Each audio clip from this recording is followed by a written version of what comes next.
Welcome in to another edition of Kickin' It. We have a very special guest today. It's Grant Mahoney. Grant Mahoney, welcome. Thanks for taking your time, Grant. Can I just want to apologize to the fans quick. I hinted at Coach Rhodes coming on, and he was supposed to come on. But sometimes life happens and more important things happen than coming on a podcast. And he will come back. We just need to reschedule. So I apologize to the fans about hinting at Coach Rhodes. I got to stop doing that. We said Fran was going to come on. Fran was going to come on. Rhodes is going to come. Well, I think Rhodes, he'll be back. Rhodes will come on. Yep. It's just a matter of when and scheduling and logistics as it does. But we do have a great guest today. Before we get to that great guest, we have a couple things to go. One, thank you to Kelderman Manufacturing, as always. Kelderman.com. Go check it out. Whatever your needs are. There's in the future, the next probably few months, I'll be getting a new truck probably, and there's some parts that I might be looking to get kind of customized, laser cut by Jeff Kelderman and Kelderman Company. So I might be checking out some business. Little laser cutting if you needed some type of like Paul Wall type grill, they got you. No, it's not for your face. Oh, burgers for burgers. Probably. I bet they could. I mean, it's just an iron grate on. Like if you just wanted to put Paul Wall, got my mouth looking something like a disco ball. If you wanted to write those lyrics on a grill, like a grill grate to flip burgers on, you probably could. The grill generally with laser cutting though is on the front of a vehicle. It'd be kind of sweet if like they were able to do like a burger grill like him, of like a burger grill of Paul Wall flashing his grill, but then make that grill attachable to the front of a truck. So it's a grill on a grill on a grill. That way you're grilling your burgers on this grill. It's got bug splatters on it. Extra protein. It's in grillception. What's that crunch? Cricket. So today we have AJ Klein, as the title implies. It's not like we have to have any great secret. You clicked on this because either one, you like the show, for which thank you, or two, you saw AJ Klein. I wasn't going to like the show, but I might give it a shot now because AJ Klein's there. When we get there, there are some of the most adorable moments that we've had because AJ has 3 young kids under 6. I think 5 and 4 are his 2 older ones, and they join for a little bit. So for those that have kids, those are parents with children, you're going to totally relate to this because prior to recording, AJ was set up in one room of his house and then had to leave that room to go to a different room to try and escape the children on a different level different level, about like a second floor instead of the first floor. And then about 15 to 20 minutes later, they found him and then they just joined the podcast. So it was an adorable sequence of moments. But before we get there, I have a Grant Scripes. I do as well. Let's hear yours first. Grant Scripes. Jeff's Scripes. Jeff's Jeers. Jeff's junk. There you go. Jeff's junk. Wait a second. We're not going to put that on the internet. Yeah, Jeff, this is a family show. So you perv. My in-laws they're building a house in Pleasant Hill. They lived in Boone and they sold their house in Boone and then used the proceeds of that to start building a house. Sure. And in order to do that, you have to live in a rental for a little bit while that's happening. And that rental was in Ankeny, and that was by one of my father-in-law's friends, owned a few rentals around the Ankeny area. So they were living in one of his friends' rental houses for, just while that person didn't have a tenant, they were looking for a place to live. It's great. And I love my in-laws. So them being 5 minutes away, great. Having a 5-month-old, having grandma and grandpa there, that's great. It's all well and good. Then that tenant, that landlord was like, hey, I actually have a long-term tenant that's going to need to start on May 2nd. House isn't quite done yet. So they're living in our basement for the next 1 to 3 weeks, depending on how the house went. Again, I enjoy having them around. I get breakfast most mornings. It's all well and good. But what I would say about the Malloy family, and this is my wife included, so I'm throwing a little bit under the bus, and this is just a Grant Scripes, is I'm a guy who, if the vehicle is in the garage, you leave the key in the vehicle because the garage door provides the level of security that no one's just going to drive off with your car. So if there's a vehicle in the garage, you just leave the key in there because sometimes I might need the pickup and sometimes I might need the SUV. Sometimes I might need the sedan that's one of my in-laws that's parked in the garage. But all of my in-laws' families take security very seriously. So they'll lock the car in the garage and then put the key inside. So a lot of times I have to start work at 4 a.m. with the gym. And so I go out to the garage, expect to just open the car door and have the car be in there, lo and behold, keys. the keys be in there. The car being in the car would be weird. Yeah. Carception. But so I go to unlock the car, I open the car door's locked. And then I have to walk back in, grab the keys, unlock the car, get in the car, which it's 15 seconds that I don't have to spend. So I might be in the minority. Might be in the majority. I don't know. But my in-laws feel more comfortable with having the vehicle, even if it's not locked, having the keys inside, versus I would much rather just leave the keys in the vehicle if they're in the garage. So Jeff's gripes, Jeff's jeers, Jeff's junk, leaving the keys in the vehicle versus taking the keys out of the vehicle. I very much prefer them being in the vehicle. Yeah, I could see that. Are you a keys in the vehicle guy, or are you a keys out in-house guy? No, because what if I'm keys in the house and I lock my How's it feel to be wrong? I lock my car. How's it feel to be wrong? My car in the garage, because I don't want the keys to go up. I don't want the garage to go up with the keys in the car, and then someone just see it, there goes the car. And you think, oh, why would someone do that? Well, people have left their garage door up before, and there was. My buddy lives in Davenport. There were some kids going around a couple years ago now. Anybody who left their garage door up, they were checking to see if the cars were open, and then they would open the car door, take off the garage door opener from the visor, and then, the homeowner may not know it, and then later on in the night or later on in the week, they would open the garage, steal from the garage. Multiple cars got stolen because people are leaving their keys in the car. And then you file that with insurance, you get a new car. What's the downside? Yeah. Probably similar to when I got hit by a car on my moped. You ever told you that story? No, but now we have to. You were on the team. Yeah, I mean, I remember that you got hit, but I never got the story. Yeah, so the new molecular biology building was just built. That's on the northwest side of like conventional portion of campus. Yeah, and so the entrance to go in there is just past a stoplight. Horrible spot for an entrance or exit to go into a building is.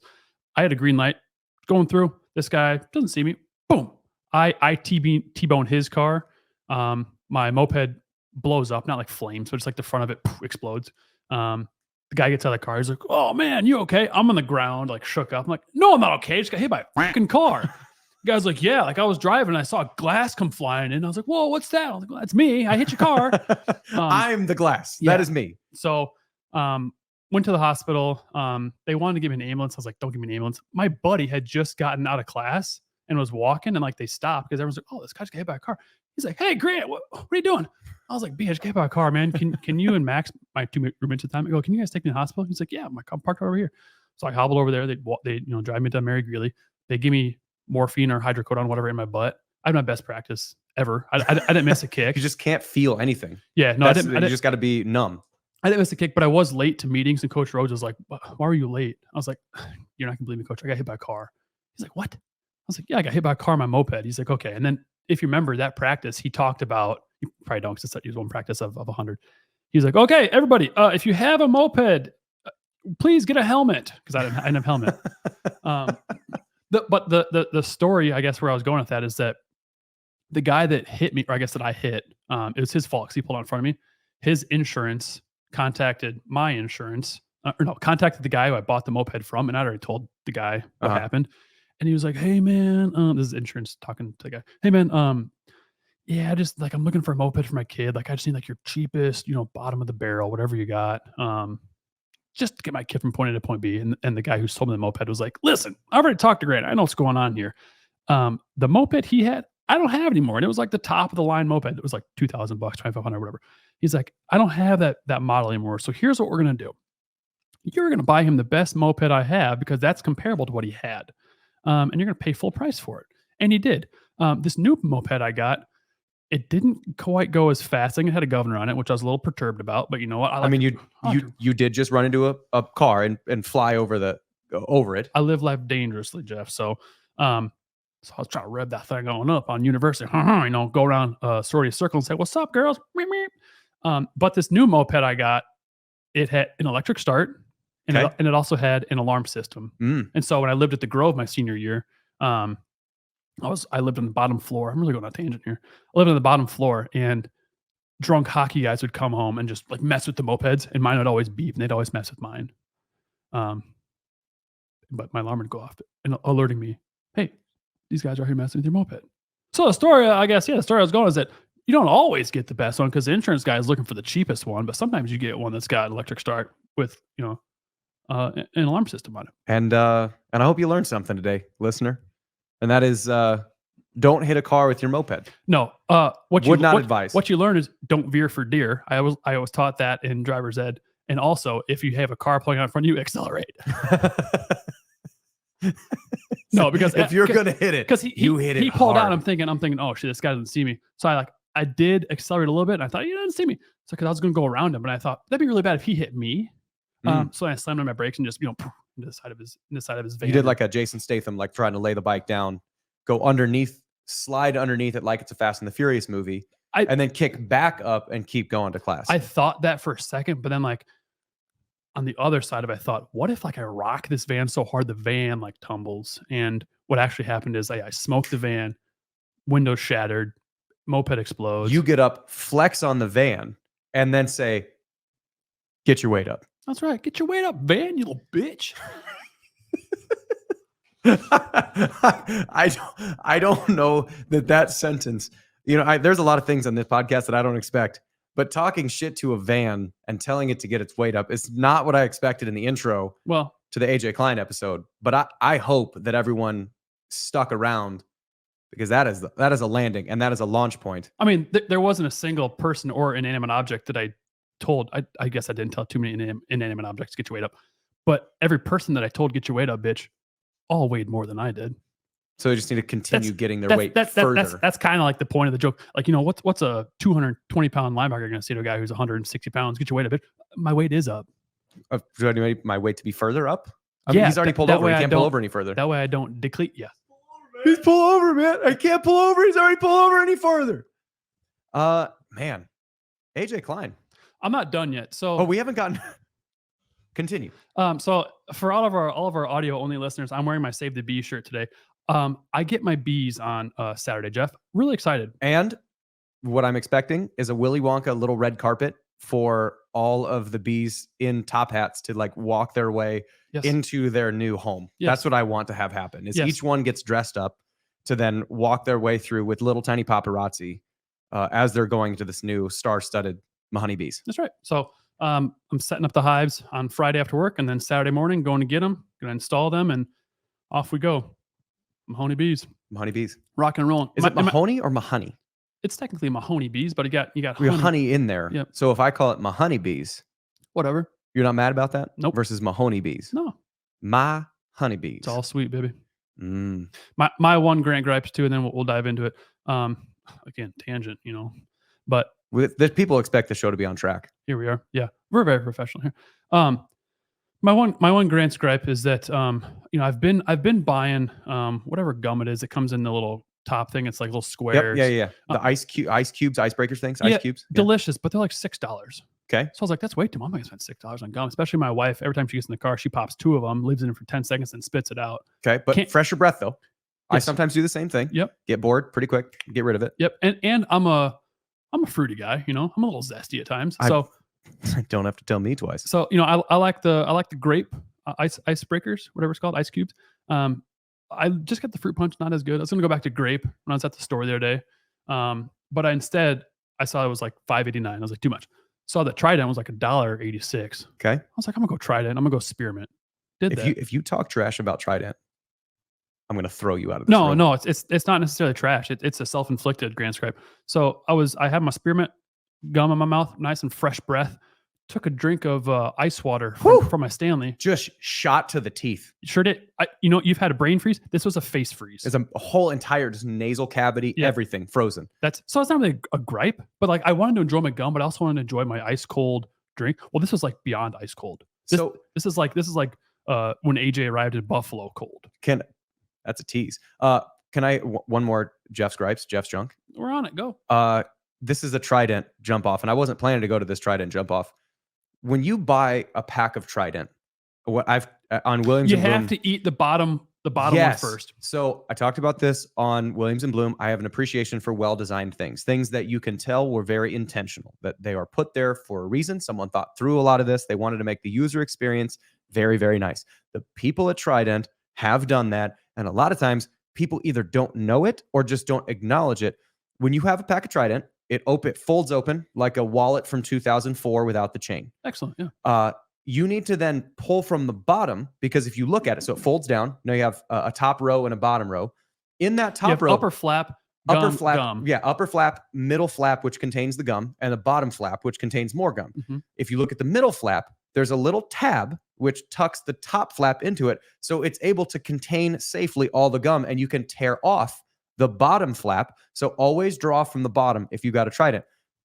It is a Jeff's gripe when I see a pack of Trident and the top row has started to have like a hockey player's teeth is what it looks like, and that bothers me.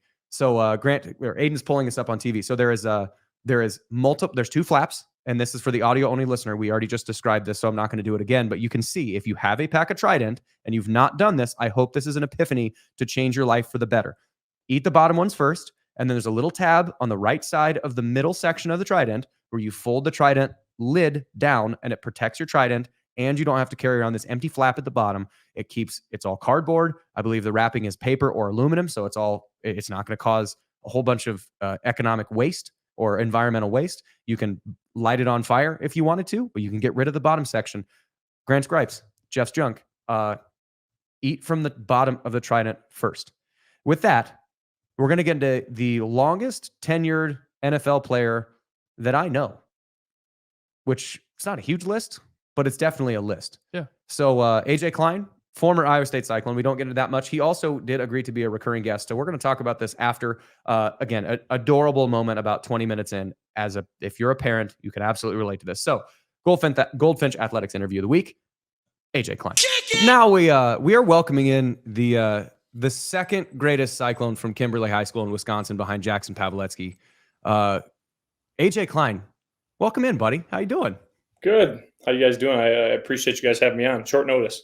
Yeah, Thanks for coming on. It's short notice, but I feel like the time that you have is technically the off season, but I don't think that you really have an off season. And also, if we just like back up like 6 months, your last 6 months have been absolutely wild. So for like a 3 or 4 day period, the top stories in the National Football League were Taylor Swift, Brock Purdy, and AJ Klein. Just because you got thrown from nothing, like not being off the roster, to guarding Travis Kelce in the second round of the playoffs for the Buffalo Bills. Can you walk us through just like what the sequence of events that got you to starting against the Chiefs was from? Were you not preparing for vacation when you got a phone call? Well, I was active. I was active through the later part of that season. We had one of our teammates, Dawson Knox. He was on IR, and they called me in, I want to say second week of December. They're like, "Hey," and at that point they weren't playing me. I wasn't sitting up on game day, and I was just kind of sitting there. But they said, "Hey, we need to open up a roster spot for Dawson. We're going to let you go. Is there anything you need from us on our end?" kind of a thing. And I was like, "No, I'm good." It actually came at a great time. It was the first time I was actually able to be home and be home for Christmas in like 13 years. Yeah. So to be able to have more than just 1 day or a half a day on Christmas, or usually we're traveling or playing or whatever else. So it all worked out. But so they released me. They brought Dawson back up to the active roster. And then in my mind, I was like, all right, well, that was fun while it lasted. No hard feelings. Let's start to kind of plan what we're going to do now. And obviously being in the middle of winter, we're like, oh, let's hop in the RV. Let's go down to Key West and go down to Florida for a couple weeks and just enjoy the beach after being back up in Wisconsin, visiting family in the cold. So funny enough, Brandon Bean texted me.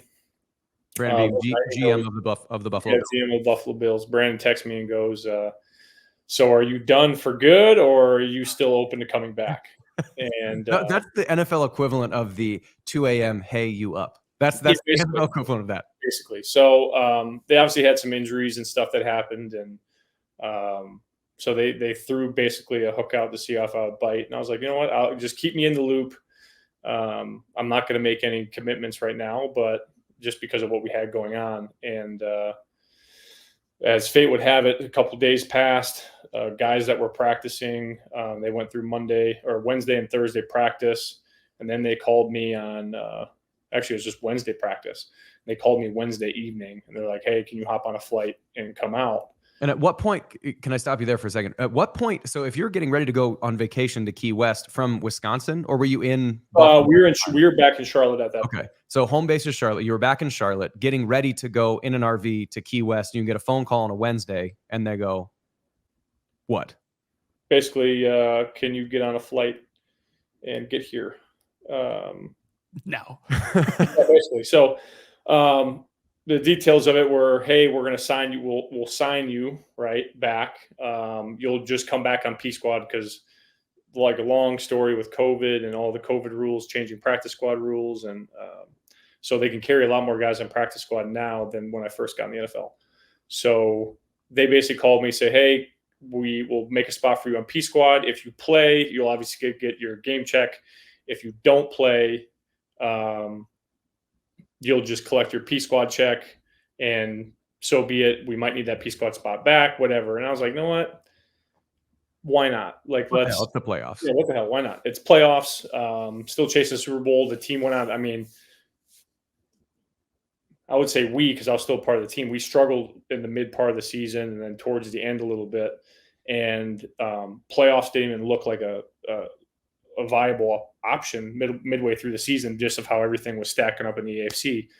And sure enough, rattled off a bunch of wins. We had got people lose that we needed to lose, and next thing you know, we're right back into the playoff race and get the I think we're the 2 seed. Mm-hmm.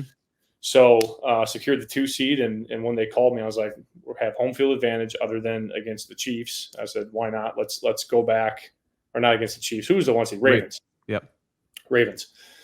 So when they called me, I was like, it's a playoff check. Why not? And it's a chance to possibly be a part of another Super Bowl team. So I jumped at the chance. We dropped everything. I flew out that Wednesday evening, and then I get in on Thursday, or I got in at like Wednesday midnight-ish. And I showed up for team meeting on Thursday morning and hopped right in. Like I was only gone for like 2.5 weeks at that point. Oh, nice. Okay. Yeah, so it wasn't very long. 3 weeks maybe. So I kind of hopped right back in, and then just the routine kicked right back in. And then, so while you're, so it's a Thursday, you get a flight on a Thursday or Wednesday night, you get on a flight, go back to Buffalo. So you have, at this moment, you have 2 kids under 5 or 5 or under, and a wife who's very pregnant with your third. Yep. Are they still back in Charlotte, or are they going to come with? Are they just going to come to a game maybe if they can make it?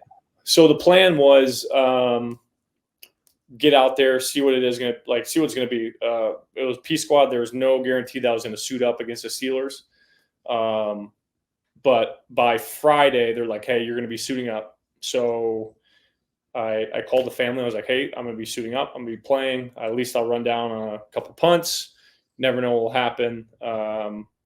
Let's get you guys up here for the game. So we tried to get some flights booked for the whole family to come up, and as Buffalo weather does, it decides to blizzard snowstorm the day before the game. And then the game got pushed. So it snows for what it seemed like 2 weeks straight. Flights got canceled. Family couldn't make it up for that Pittsburgh game. I ended up I was staying in a hotel in Buffalo, and I ended up staying with a teammate because they're like, hey, if you're further away from the facility, if these bands of lake effect snow hit, you're not going to be able to get in. They shut down all the highways.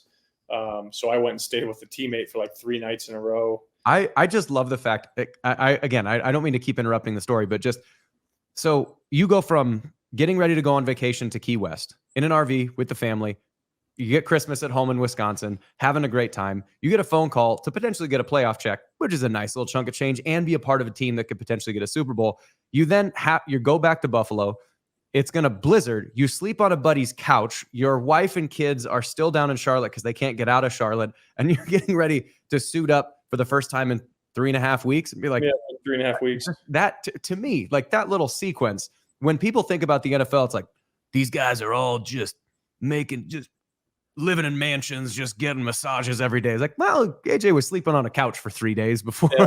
It was nice guest room. I got a bed at least. Oh, that's good. Not a couch. Shout out to Tyler Matakevich. But Yeah, it was a wild series of events, and with injuries and stuff that happened in the game, obviously got the chance to play against the Steelers. I think it went about midway through the second quarter. And then, I mean, it's just like riding a bike. You hop right back on, and it's not like I needed to learn anything different. It's been the same defense I've been in for 4 years or whatever it was. So, yeah, it was fun, man. It really was quite the experience. And if that was the last snap or the last time I suit up ever, it's kind of a fun way to kind of cap off a career. And it was cool too to see you, you know, to not only get the call, but then obviously get in the game. And then who was the first game you guys played against? It was the Steelers, which was leading tackler in the game was Steelers. And then next week is I imagine just as a linebacker, the Chiefs, this version of the Chiefs was a specifically hard task to deal with between Pacheco and Kelsey. Like as a Mike linebacker, your job is very steep, like in that week. And so you go from Steelers to Chiefs really fast after being off for a while. Yeah. And I mean, going to the Chiefs game, obviously I always feel good in the run game. Like the run game never really worries me. We did some things differently on defense that week to try to obviously take Kelsey away. But as people know, when you watch him on tape, he has his route tree, but he doesn't run his route tree. Yeah. Yeah. I mean, can you, he's really good at feeling leverage, understanding schemes, reading the safeties. And he's never going to run to get covered. You know what I mean? Either he's going to run away from your leverage or he's going to stem. Like his stems, when he comes off the ball, when you see his releases, you're like, how does this guy get open when he's not really running full speed, right? You always think these guys have to be blazers. No, it's all about route running and understanding defenses. And he just has a great feel, finds the pockets and zones. And even if it is man, I mean, he does a great job stemming people at the top of routes. And obviously he's very physical at the top of routes. So it's tough. Like that's obviously he's a hard person to guard. Yeah. And even schematically as a defense, you obviously put a star above him. It's like, hey, if we want to be successful, we got to try to limit this person. But man, I mean, I really thought going into that game that we were going to obviously walk away with it and get and then be in Baltimore the next week. There really wasn't a doubt in my mind that we'd be able to handle it. But it was just a hard fought game. Came down to last possession as it usually does in the playoffs. So after tackling Pacheco, did you ever ask him, why do you run like you're mad at the ground?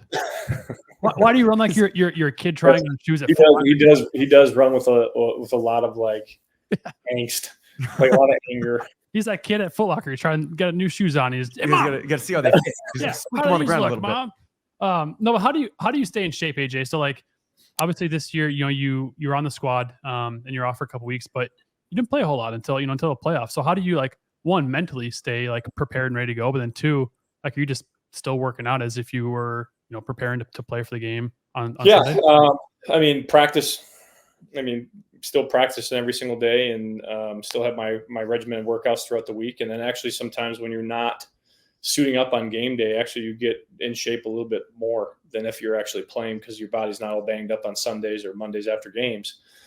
So you can do a little bit extra in the weight room, stay with my sprint workouts after practice or extra conditioning or whatever it may be. So I've never really had a hard time getting in shape or getting out of shape. You know what I mean? Like I've always been pretty consistent with all that stuff. So it was more the football movements when I came back. Like my cardio was there. I was still working out my gym here at the house. But as far as opening up at a 45-degree angle and sprinting and running and stopping and all the reacting to somebody, football movements, right? My legs were burning that first day of practice back. But by Friday afternoon, I kicked it and got a massage and some body work from the staff, and I was ready to go by Sunday. So I think you have a uniquely long tenure in the NFL. Like if you were to put just average lifespan of the NFL, it's like under 3 years. Yep. And so that was season 14, right? That was season 11. Season 11. Okay. 11. Yep. So he hasn't been out that long. Hasn't been out that long. Yeah. We're just AJ's 40 years 2024. AJ's 61. Jeff thinks 40-year-olds are old. AJ is old. I just assume people just assume they're like 44. Like, oh, you played back in 2002. It's like, almost. So was there a point when you go from being like fresh-faced rookie in the South, and you go. It was drafted in Carolina, then went to New Orleans, then went to Buffalo, and then sort of bounced around between a couple teams and kind of landed back in Buffalo. Yes. Yeah. So that last year 10 was just was a whirlwind. So that spring before training camp, or it wasn't before training camp, sorry. Rewind. It was before start of the league year. Got a phone call, got the infamous phone call from the head coach randomly in the middle of spring. You're like, this probably isn't a good phone call to get. How hey, you know what? What's your barbecue recipe? I just been really wanting to know. That's what they're asking. So long and short of it is they called me. I had a cap number of what my last year of my contract was. I had a substantial bonus that was due on the third day of the league year, which would have been paid to me 5 days later or whatever it is. And they were looking to cut some cap. And I understand that. We had Tremaine Edmonds, who they had fifth yeared, who they had to pay about $13 million. And then Matt Milano signed his 4-year deal for a good chunk of change as well. So there's a lot of money tied up in two guys, and I was the third backer.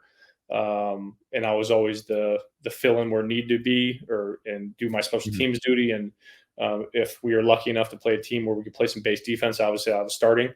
But just that's what happens in the league, right? Everybody doesn't realize that the cap is a big determiner of what happens in the off seasons. Most people think it's like, oh, that guy must be washed up or can't play or whatever it is. It's a lot of money, especially when it comes to older veterans. So I got released, and then I had teams call, asked if I wanted to sign, and it really wasn't a contract. I had a contract fall through with the Giants, which I would have been very excited to sign. Unfortunately, because of that situation, didn't happen.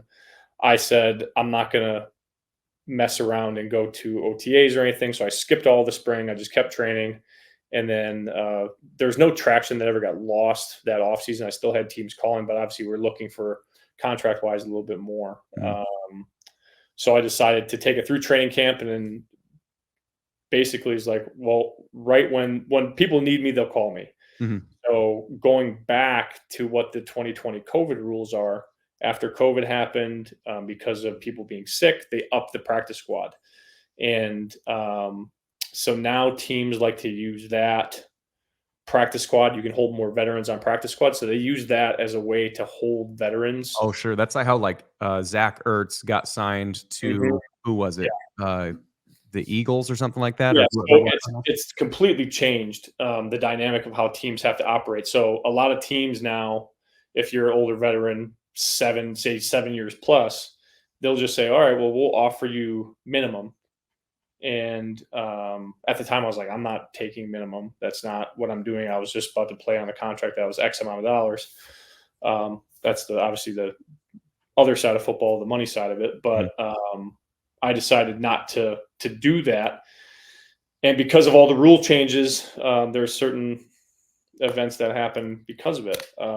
So I sat at home a little while and still was getting phone calls. People would say, hey, come to P Squad and we'll get you here. We'll get you in shape. And then we can get you up to active. And in my mind, I was like, that's not really what I want to do. So by week 3, talking with my agent, I was like, if I don't do something, I'm not going to play this year. I said, all these teams are doing the same exact thing. There's no guarantees in the contract. And then do you become tainted goods if you take a year off? Like if you don't play for a whole calendar year, you become tainted goods? Yes.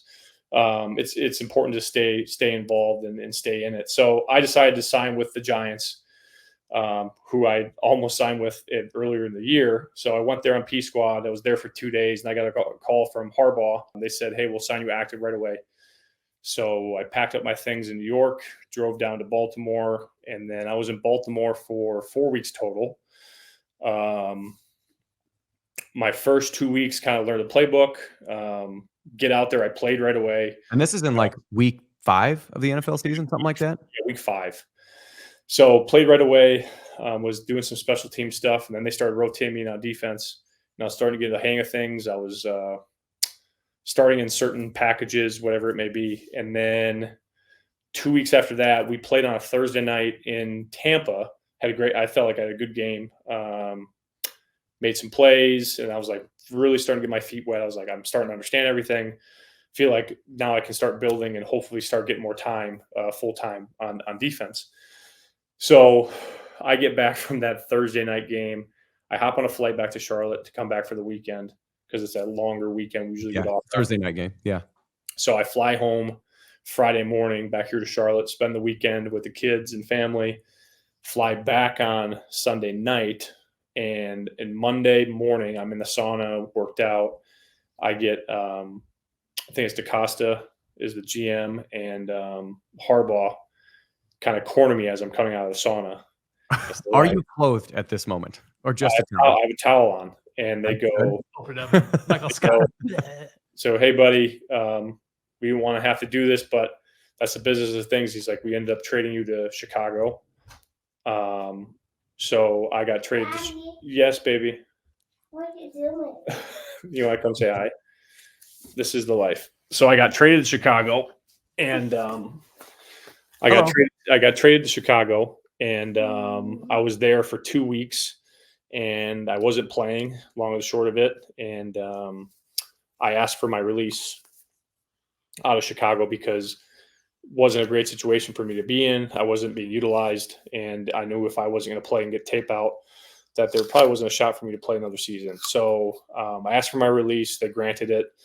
And then after I got my release, I ended up getting in touch with Brandon Bean. And basically, I know they had some injuries, and as fate would have it, they signed me back. And literally, I drove from Chicago back to Buffalo in a blizzard. And then I was in Buffalo. Buffalo's just nothing but blizzard. That was that 6-foot snowstorm. That was Yeah. that 6-foot snowstorm. So then I was back in Buffalo for the rest of that year, and played some good football. So that's right. It was funny. In 10, right when I signed back, I flew back. I was going to start against Cleveland that week, but the blizzard happened, snowed everybody in. We didn't practice for 2 days. Did they move the game to Detroit? Yes. Yeah. Moved into Detroit. Drove back to Detroit. So I didn't play in that week because I didn't have any time to practice. And then the next week I started versus Detroit. And then I was back to like my spot starting and playing teams. And it was a fun year, man. It was a whirlwind. It was a lot of moving parts, but did not expect that. But I'm glad that I went through it, because in the back of my mind, I said, guys that I have been more transient in their careers, I was like, I don't know how those guys do it. I've been very fortunate until that year to be very set, know where I'm going to be, know what's expected of me, and not really have any question marks. Yeah. And to have that happen, I was like, man, I have a ton of respect for guys that are hopping from team to team every single year, playing on minimum contracts and just fighting and clawing and keeping themselves on a roster. So it was definitely an eye-opening experience, but I'm glad I went through it. You say hi, Bowie. This is Bowie. Hi, I'm Jeff. Hi, Bowie. I'm Grant. We played with your dad in college. Football. Football. Yeah. We did. Apple. Now, So sorry, go ahead. no, go ahead. I was gonna say, so you've played on a few teams, obviously with the Panthers, the Saints, a couple of other teams, and then Bills. Cam Newton seems like an interesting fella. Jameson Winston seems like an interesting fella. Who would you say of all the teams you've been on, of all the guys you've been around, who would you say is maybe one or two of the most interesting guys that you have encountered? You've also played with Stephon Diggs, so like there's a list of people that you've played. I played with a lot of good players and a lot of Christian McCaffrey too, obviously. personality guys. So McCaffrey actually came in the year I left. He was in New Orleans, and actually I missed Jameis too. I was with Drew those years. Jameis didn't come until after I left again. Man, who's an interesting character? I mean, I always go back to Carolina because that 15 year, that Super Bowl year, because that was Kuechly and Cam. Yeah, and Kuechly, Cam, Khalil. I mean, you had Chris. We had a pretty stacked roster. And you hear my other one? Yeah. He's calling you. Go. No. Okay. He's coming. I would say I love Peanut to death. So Peanut Tillman was probably one of my favorite guys to be around. One of the funniest guys. What Cam is Cam, right? are you doing? New Orleans, I love Cam Jordan, and we had a lot of funny guys on that team too. So, there's too many guys that have been around to be able to pick one. Cam and LJ, when LJ, hey, if you're gonna be up here, Dad, you need to be able to speak, okay? They became like best buds. Okay, you guys need to go. See ya. No. Okay. But that's This is real this is the great part about this. So yeah, my brother has triplet 4-year-olds. So Oh my goodness. this is just life all the This time. is just life. This is And life. this is just life. We're going to Branson with them like next week. And so I get to spend time with the nieces, which is awesome. But it's also it's this, which is great. Yeah. But I love being their uncle that I Yeah. can Oh that I yeah. can part from that for a bit. When Noble was number 15 grandchild for my mom. So when we Good get back, job, when we get Klein back family. home, it's a fun house. But I Good mean, casting, man. this is off season life, and this is the best time of year. Yeah. But characters too. I mean, I think as far as like talented people too, as far as players, like I got to play with Drew Brees. Yeah. And I'm not going to say. I mean, I played with multiple Hall of Famers, and just Drew always stood out in my mind because of how he prepared, how he just his mindset, and his pregame speeches were something different too. But talk about a great guy, great family man, fierce competitor, no matter what it is. Just awesome person to be around. Okay, you guys need to take off. Go downstairs, please. It's a nice ground. I'm Okay. never taking off. Okay, then you got to just be quiet. Okay, love you. Thank you. More than you bargained for, I bet. For those just that are with audio, there are 3 Kleins in the picture. Yeah. 2 of them have a combined age of 11. Yeah. Not even 9. So I think the other thing about being just having kind of the perspective of being in the league for 74 years is was there a point when you went from feeling like a rookie / newcomer to feeling like you're a veteran, that you kind of like belong there, or was it always like kind of in flux? I think my moment where I knew I belonged it was my first start. My first start was in Candlestick against the San Francisco 49ers. Huge road game for us, and I started my first game. I had a great game, and at the end of it, I remember being in the locker room and guys be like, "Hey, great job! Like, hell of a game, this and that." And that was the first moment where I was like, "Hey, I can really do this, and I can do this at a high level." But being around all those other great talents, this is unbelievable. I just as a parent myself, I mean, just being around all all you're hearing is just joy. talent and knowing that those guys saw like what I could do and put on tape. It just reaffirmed the belief I had in myself. Yeah, that's really cool. Yeah. It is. I don't know. The NFL is such an odd thing where it's a game, but it's not. You know. Yeah. Hey, Bo. Oh my goodness. Okay. Yes, I see it. My kids are jumping on the bed right now. I try to get away from them and hide from them, and then they find me in the bedroom. Okay. I think everyone who has kids understands. Yeah, everybody understands. I hope this is relatable to everybody. So AJ, I don't know if you saw that KO is going into the Iowa State Hall of Fame this year. Yep. I'm sure you will be shortly behind him. I'm sure the next couple of years you'll be inducted as well too. What will that moment mean to you when you get inducted into the Iowa State Hall of Fame? Well, I don't even know if I qualify technically. Why wouldn't you? Do you have to be a graduate? Oh, That's true. yeah. I did graduate. Can't read. Talk about very difficult to try to get my degree, and I tried multiple times.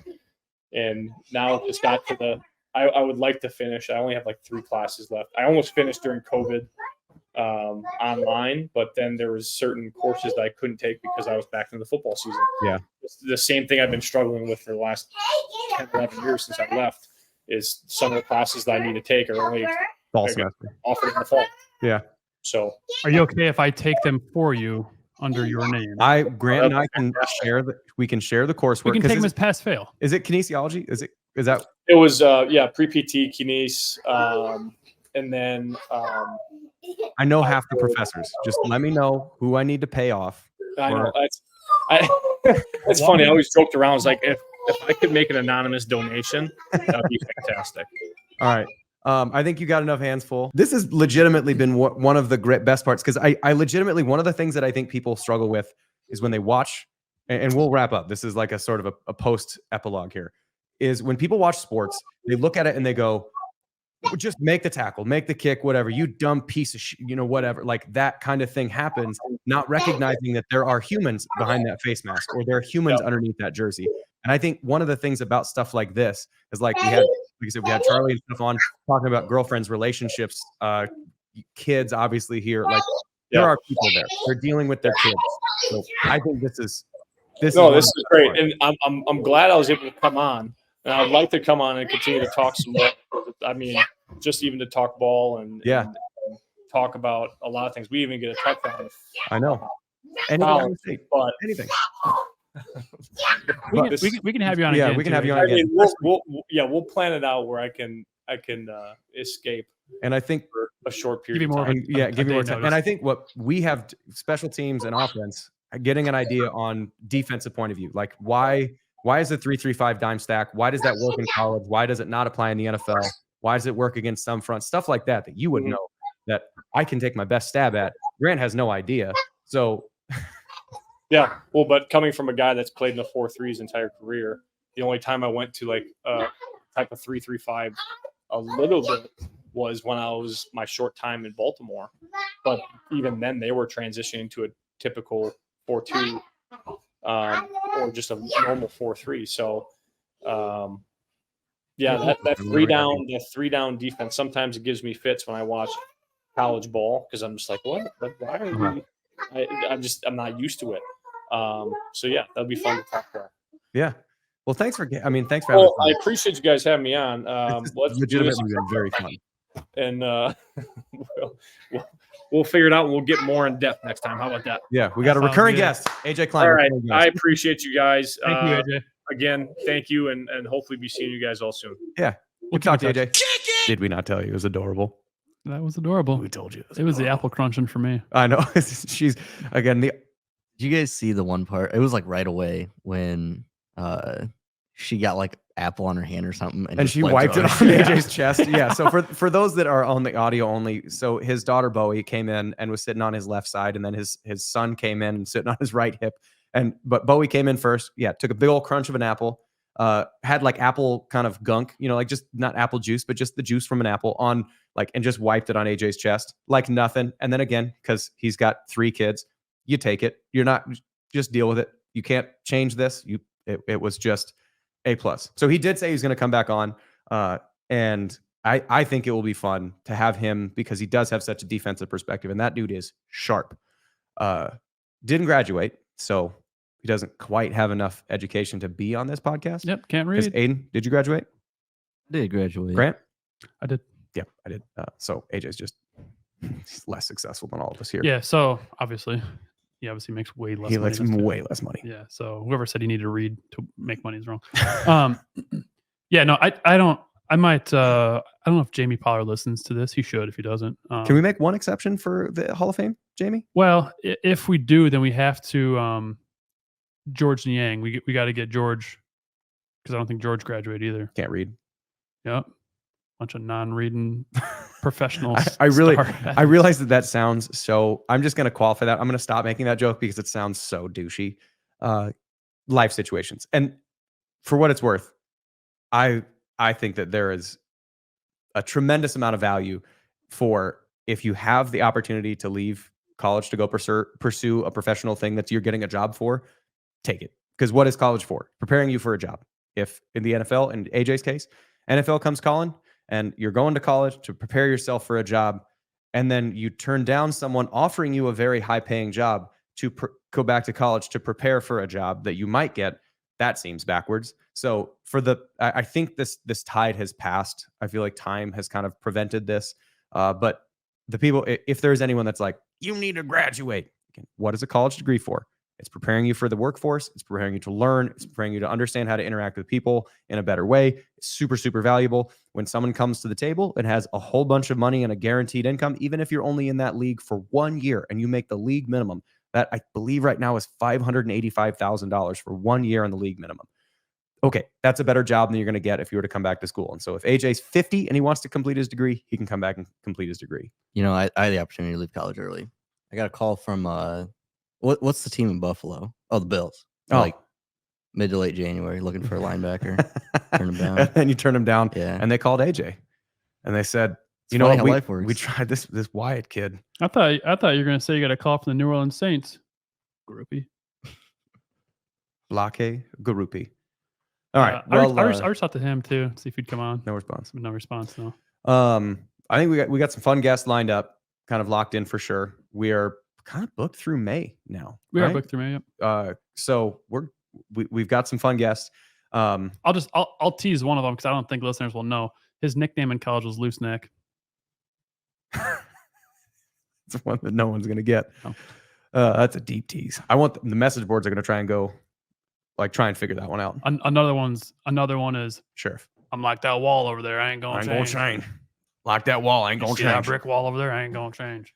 All right, This everybody. man almost made me shit myself. Literally, we've heard that story. Yes. Almost literally. I'm gonna tell it to him again. I bet that's the only time that's happened. Someone had to poop outside of No, I didn't do that. Yeah, you sure did. Okay. Well, you got anything else for the good of the cause? I don't. I would just say follow along my bee journey if you're interested. I try to put some fun reels together, and Mahoney Bees _ on Instagram. Don't have that many posts, but just getting started, baby. Buzz. That's right. So thank you to all of our loyal listeners who are still listening. And as always, remember, adopt, don't shop.